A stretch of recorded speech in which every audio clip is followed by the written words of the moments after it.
Bonjour à tous, bienvenue au Salon des ETA. Les équipementiers et les entreprises de travaux agricoles sont réunis au Parc des Expositions de Tours. Je vous propose sans attendre de découvrir le sommaire de cette première émission.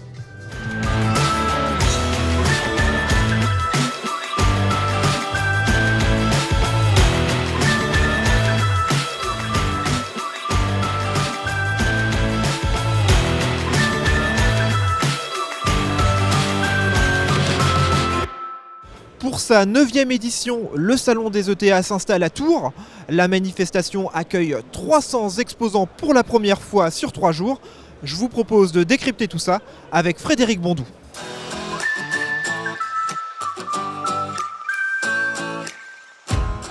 Bonjour Frédéric. Bonjour. Alors le Salon des ETA est de retour. Quelles sont les nouveautés ? Alors il y en a plusieurs. D'abord un nouveau site, le Parc des Expos de Tours. Donc on a décidé de se centrer au niveau des zones de polyculture, élevage et de grande culture, puisque ce salon est réservé aux ETA qui sont sur ces deux secteurs d'activité. La deuxième grande nouveauté, c'est qu'on va ouvrir une 3e journée cette année. Et cette 3e journée qui est dédiée aux clients, à la fois des ETA et des ETF, et puis bien sûr aux clients des concessionnaires et des exposants. L'autre nouveauté qu'on avait déjà, qui n'est pas vraiment une nouveauté, on avait déjà ouvert le salon aux ETF. Là, on fait une beaucoup plus grande ouverture puisqu'on a beaucoup plus d'exposants qui sont sur le secteur forêt. Et on a également des pôles qui sont dédiés aux entrepreneurs forestiers pour les conseiller dans leur métier. Voilà. Donc c'est les 3 grandes nouveautés du salon cette année. Il y a un parcours, c'est ça, un parcours dédié aux ETF. On a fait effectivement, comme les exposants ici sont en majorité encore des exposants ETA, on a fait un parcours dédié ETF, ce qui permet à un ETF quand il rentre sur le salon, je rappelle que notre salon c'est un concept d'allée unique, donc ça lui permet en parcourant l'allée unique de voir tout de suite où sont les exposants qui le concernent. Voilà, donc ça lui fait gagner du temps en fait. Alors Frédéric, quels sont les enjeux du Salon des ETA ? Pourquoi on y vient ? Alors, les enjeux, d'abord, on a nous 2 publics. On a les exposants. Donc l'enjeu pour les exposants, c'est de leur amener, si je puis dire, la majorité des ETA en France. Et pas que l'ETA en termes de chef d'entreprise, mais l'ETA avec ses chauffeurs. Si on a réussi une belle chose dans ce salon, c'est d'arriver à attirer l'ETA avec ses chauffeurs. Puisqu'un chauffeur, c'est quelqu'un qui va être prescripteur pour l'achat des machines. Donc ça, c'est pour les exposants. Pour l'ETA, qui sont les enjeux majeurs pour nous, puisque l'enjeu pour un salon, c'est surtout d'avoir des visiteurs et des visiteurs de qualité, c'est de pouvoir répondre à toutes ces questions. Donc je suis ETA, j'ai besoin de choisir des machines. Ici, il va découvrir un grand nombre des fournisseurs qui l'utilisent. Le deuxième enjeu, c'est sur le présentiel, c'est d'avoir des contacts qualitatifs. Ici, tous les dirigeants des grandes entreprises sont présents et sont abordables. Merci beaucoup Frédéric. Eh bien nous, on va en profiter pour découvrir toutes ces nouveautés pendant les 3 jours du salon.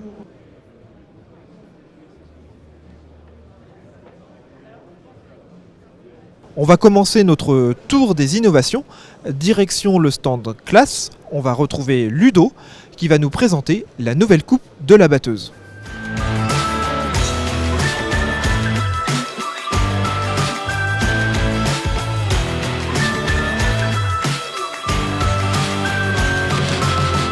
Nous sommes sur le stand classe en présence de Thibaut Lefebvre, chef produit moissonneuse-batteuse. Donc je crois que vous avez une nouveauté sur le stand. Oui, tout à fait Ludovic. Donc en fait, on a été primé à l'Agritechnica pas plus tard que la semaine dernière sur le CMOS Auto Header. Donc en fait, on fait un constat assez général à la moisson, c'est qu'il y a très peu de coupes vario pour lesquelles on va exploiter la longueur du tablier vario, qu'on a des belles serrées à la paille. L'idée, c'est vraiment que le débit de la machine commence au tablier vario. Et on fait un pas de plus, Ludovic, vers l'automatisme des machines, l'automatisation de la moisson, dans le sens où aujourd'hui, avec le CMOS Auto Header, ça va permettre de régler tes rabatteurs, donc l'avancement et la hauteur des rabatteurs automatiquement, et aussi le tablier vario en fonction de la hauteur de végétation. Voilà. Donc c'est vraiment un système qui va aider le chauffeur aussi à mieux exploiter le débit de sa machine par rapport à cette innovation. Alors concrètement Thibaut, comment ça fonctionne ? Alors concrètement, comment ça fonctionne, Ludovic ? On a un capteur qui est en toit de cabine, qu'on utilise déjà, qui est le capteur du Fit Scanner. Donc le Fit Scanner, ça permet de guider nos machines. Et sache, Ludovic, qu'on a à peu près 200 machines équipées de Fit Scanner en France. Donc ça, c'est vraiment quelque chose qu'on a l'habitude d'avoir. Et ce capteur, on va lui mettre une nouvelle fonction puisqu'il va scanner tout ce qui se passe devant la machine. Et en fonction de ça, on va pouvoir détecter la hauteur de végétation et en interpréter le réglage de tes rabatteurs, également le réglage de la longueur du tablier vario. Puisque le constat qu'on fait aussi régulièrement, c'est qu'en fait, on a tendance pas souvent à suffisamment détendre son tablier vario. Et du coup, la performance de la machine, ça commence là. Et du coup, ce capteur va vraiment aider le chauffeur pour atteindre des meilleures performances aussi à la moisson, juste avec sa barre de coupe. Et donc quand est-ce que ce nouvel automatisme sera disponible? Alors Ludovic, on aura 4 machines de pré-série à la prochaine moisson. Et puis là, on viendra sur la phase de série dès la moisson 2023, donc pour équiper vos machines classe du CMOS Auto-Header qui va permettre encore une fois d'automatiser les rabatteurs et l'allongement établi vario. Sur le terrain, les entreprises de travaux agricoles s'adaptent aux attentes des agriculteurs. Rencontre avec Éric Rotaillot, entrepreneur installé en Nouvelle-Aquitaine, qui développe des prestations de pulvérisation.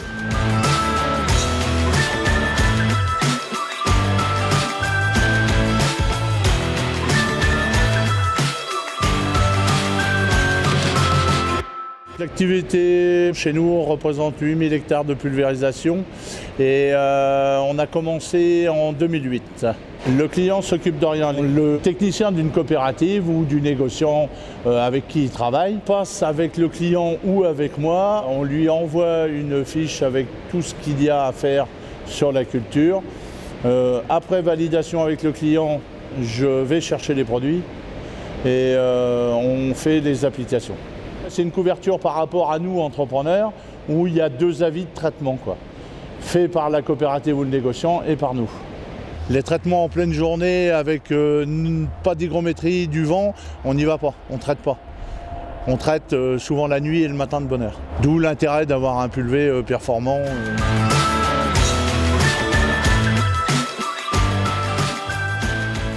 J'ai investi dans un Fenn Radiator 645 de 36 mètres, cuve de 5000 litres.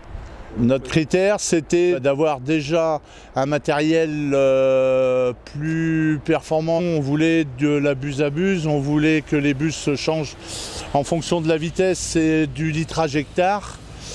On voulait une capacité un peu plus grande que l'ancien. On voulait aussi de la voie variable pour pouvoir passer dans des cultures comme le maïs, le tournesol, sans avoir à changer les voies. C'est des voies hydrauliques.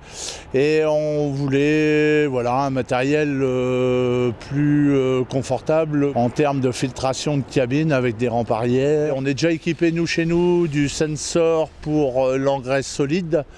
Et là, on va pouvoir mettre le sensor dessus pour faire de l'azote liquide.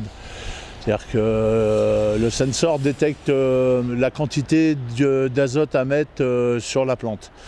On l'équipe là cette année.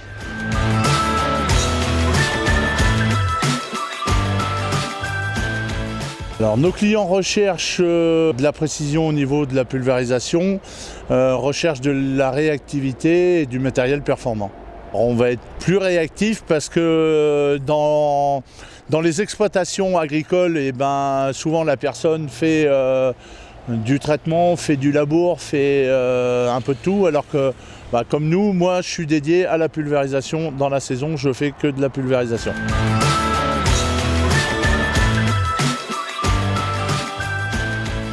Il y a certains agriculteurs où ils sont aussi performants que nous. En termes de pulvé, ils sont à la pointe et ainsi de suite. Après, ça va être des petites structures au moment du renouvellement où le pulvé est renouvelé. Ils se posent la question de savoir si ils vont prendre un pulvé ou s'ils vont nous le faire faire. L'attente client, c'est d'appliquer le produit au bon moment, au bon endroit. On est certifié pour l'emploi de produits phyto. La SARL est certifiée avec un numéro d'agrément.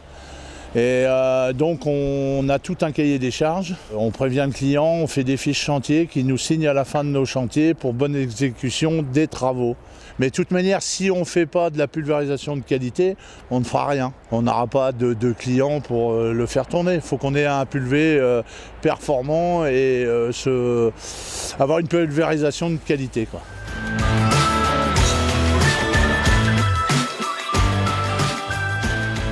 La pulvée de demain, ça va être de travailler avec de la cartographie, de se dire dans ces zones-là, et c'est surtout au niveau des fongies, où avec de la cartographie, on va pouvoir se dire la plante, là il y a besoin d'un fongicide un litrage un peu plus fort ou moins fort, si on n'a pas trop de pression maladie.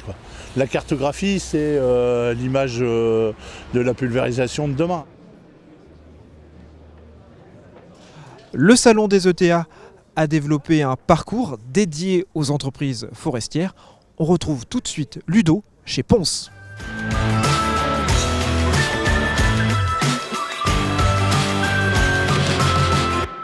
Je suis en compagnie de Clément Puybarré, directeur de la filiale pour CSAS. Nous sommes devant la nouvelle Scorpion King. Alors qu'est-ce qu'elle a cette nouvelle abatteuse? Bon, il y a pas mal de nouveautés sur cette abatteuse. Essentiellement la cabine. La cabine a été entièrement repensée au niveau de la visibilité, par exemple, au niveau de l'ergonomie et de l'accès aux commandes pour l'opérateur. C'est déjà une machine qui a été pensée à la base pour l'opérateur, pour le conducteur. Et là, cette évolution a pris en compte les retours clients pour donner encore plus de satisfaction tout simplement à nos clients, à l'opérateur de la machine. Donc du coup, on a un pare-brise qui est beaucoup plus ouvert, beaucoup moins de montant, c'est ça? C'est ça, c'est exactement ça. On a le pare-brise avant qui est fait d'une seule pièce, alors qu'avant on avait deux carreaux. Là, on a une seule grande pièce arrondie. Et sur les côtés, on a supprimé les montants latéraux. Donc l'opérateur a une vision quasiment à 360 dans la cabine. Donc Clément, il y a aussi plus de confort pour l'opérateur, c'est ça? Oui, plus d'ergonomie, c'est-à-dire que les commandes sont plus accessibles, elles sont plus intuitives, que ce soit pour commander la pompe à vide, pour commander les fonctions de la machine, pour l'éclairage, pour les essuie-glaces, c'est vraiment très facile. Donc il y a aussi un siège pivotant du coup maintenant? Exact, oui, il y a un siège pivotant pour un meilleur accès à la cabine, pour se retourner derrière si on veut chercher des documents, si on veut chercher sa glacière, si on veut chercher un réchaud par exemple. Et plus d'espace du coup aussi pour l'opérateur. Oui, c'est ça, plus d'espace, une cabine plus grande, plus spacieuse. Et donc pour les travaux de nuit, l'opérateur aussi bénéficie de nouveaux éclairages, c'est ça? C'est ça. Pensez à développer ses propres phares en fait pour satisfaire aux conditions forestières qui comme on sait sont assez difficiles en hiver, même en France j'allais dire, il peut faire quand même assez froid suivant où sont les machines, et en été très chaud. Et voilà, bon, ces machines évoluent aussi bien au Brésil qu'au nord de la Russie. Donc ces phares donnent une lumière vraiment diffuse qui n'éblouissent pas l'opérateur mais qui lui permettent de voir chaque détail de la forêt. Alors Frédéric Jean, tu es aujourd'hui notre grand témoin. Je vous propose de découvrir la vidéo de Jérôme Guillon, entrepreneur en Bretagne, spécialiste de l'épandage. On revient tout de suite après. On a une multitude d'offres en fait au niveau du lisier. On peut répondre d'une tonne tracteur tonne pendillard, tracteur tonne enfouisseur, tracteur tonne injecteur. Quand c'est à proximité de la fosse, on pompe dans la fosse, on vide à côté. On a des tonnes qui ont des capacités, des débits, qui se déplacent rapidement. On a aussi une réponse qu'on peut apporter, notamment pour les épandages sur céréales, soit avec un caisson en bout de champ, où là du coup nos tonnes viennent faire du ravitaillement, et donc la tonne qui est au champ, elle, sort pas du champ, donc évite les salissements de route. Dans les périodes de février-mars, on a souvent des fenêtres de tir qui sont réduites. Il faut qu'on soit ultra efficace. Donc c'est-à-dire qu'un tracteur qui est au champ, qui doit pomper dans un caisson, c'est entre 100 et 120 mètres cubes qu'il faut lui amener. Et donc dans une journée de travail, on va faire nos 800 1000 mètres cubes par jour. Alors que si on devait faire tous les déplacements, on va diviser probablement au moins par 2, selon la distance, voire 3.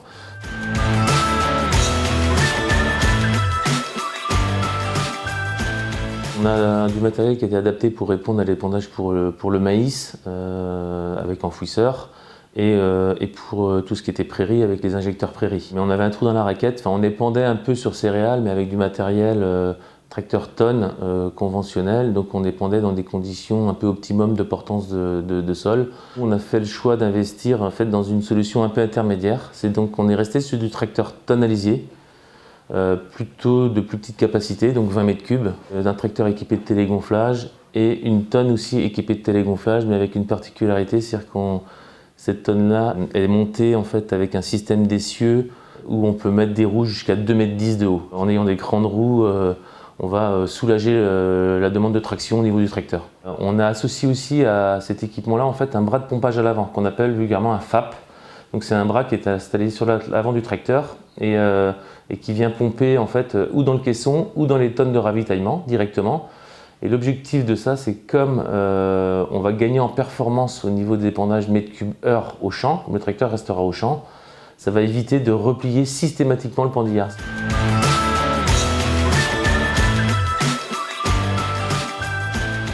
La technologie NIR, en fait, oui, c'est issu donc, des capteurs qu'on a récupérés de nos ensileuses.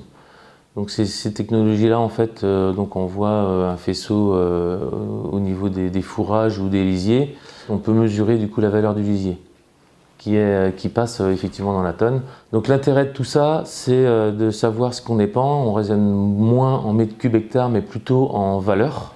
Donc même s'il compte une unité de plus ou une unité de moins, en fait, on va épandre dans le champ de façon très homogène. Et là, le tracteur, lui, il est commandé directement par le capteur. On va venir moduler la vitesse d'avancement par rapport au passage du lisier avant qu'il arrive dans la rampe pendillard et au moment de l'épandage.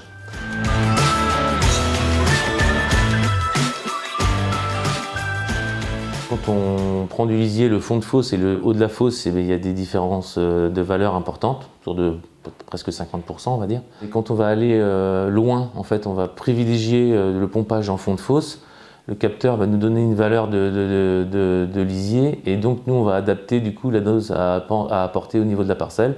Si le client avait prévu d'amener 30 mètres cubes à une valeur X, eh ben, peut-être que là, on n'amènera que 20 mètres cubes, à peu près donc 30% de moins. Et ben, mécaniquement, on va générer 30% de déplacement en moins pour les parcelles qui sont les plus loin. Donc on va gagner en fait en coût de transport sur ces épandages-là.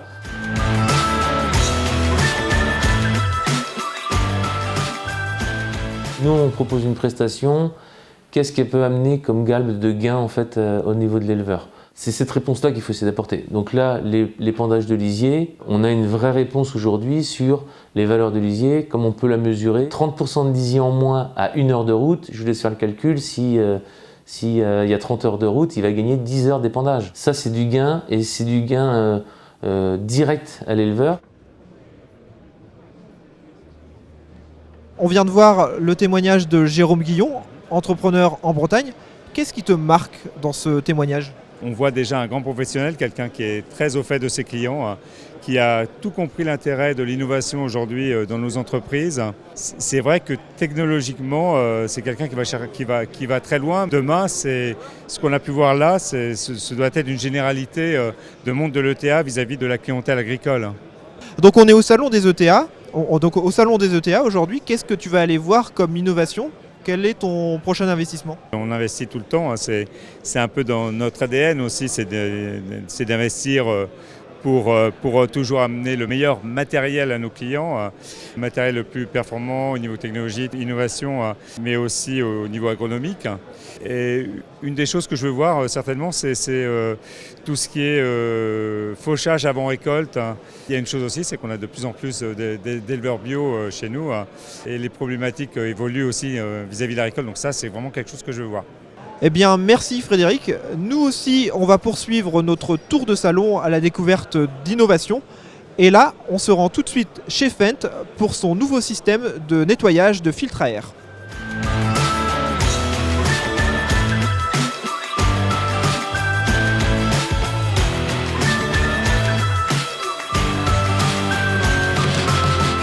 Je suis en compagnie d'Olivier Leroy, responsable marketing Fendt. Donc Olivier, Fendt vient de recevoir une médaille d'argent au palmarès de l'innovation d'Agritechnica pour un système de nettoyage automatique, c'est ça ?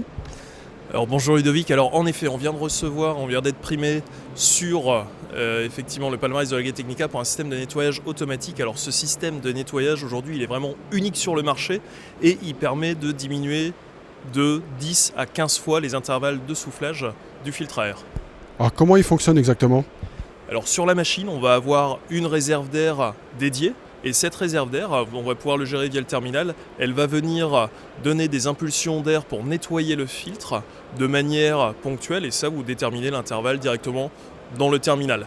L'objectif c'est vraiment de s'adapter à tous les terrains, on va dire les plus poussiéreux, que ce soit les terres des Landes ou en Australie ou que sais-je, vraiment là où les tracteurs potentiellement devaient être immobilisés 1 à 2 fois dans la journée pour souffler les filtres, là c'est une phase dont on va pouvoir complètement se délester. Et donc c'est un équipement qui est de série ou en option et sur quel modèle ? Alors là c'est un équipement qui est optionnel, encore une fois vraiment dédié pour les atmosphères très poussiéreuses et qui est disponible donc en option sur 900 et 1000 varios. Et donc ce système de nettoyage vient en complément d'un autre système qui existait déjà, c'est ça ?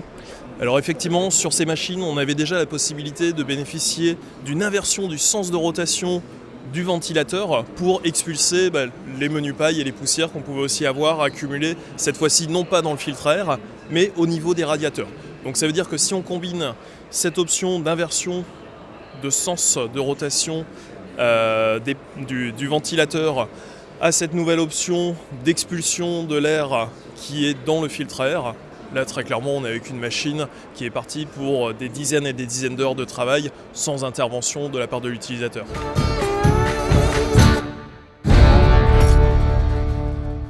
Merci de nous avoir suivis pour cette première émission.